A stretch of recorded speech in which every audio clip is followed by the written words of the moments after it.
আন্তর্জাতিক ক্রিকেট কাউন্সিলের আইসিসি একটি সূত্র এএফপিকে জানিয়েছে, বাংলাদেশ টি-20 বিশ্বকাপে না খেললে তাদের জায়গায় বিশ্বকাপে সুযোগ না পাওয়া দলগুলোর মধ্যে সর্বোচ্চ র্যাঙ্কিংধারী স্কটল্যান্ডকে নেওয়া হবে। আইসিসি বাংলাদেশকে জানিয়েছে, ভারতে গিয়ে বিশ্বকাপ না খেললে টুর্নামেন্ট থেকে বাদ পড়ার ঝুঁকি নিতে হবে।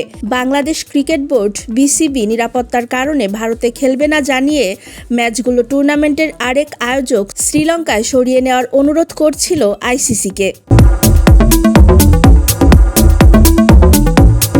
এই অচলাবস্থা নিয়ে এ সপ্তাহে ঢাকার আইসিসি কর্মকর্তাদের সঙ্গে বৈঠক করে বিসিবি, তবে কোনো সমাধানে পৌঁছানো যায়নি।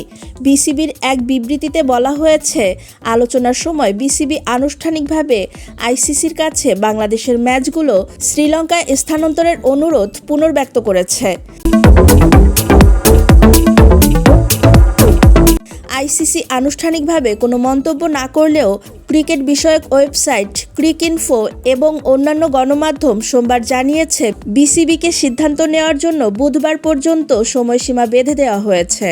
টি-20 বিশ্বকাপের দশম আসর 7 ফেব্রুয়ারি শুরু হবে। গ্রুপ সিতে বাংলাদেশের সঙ্গে আছে ইংল্যান্ড, ওয়েস্ট ইন্ডিজ, নেপাল ও ইতালি।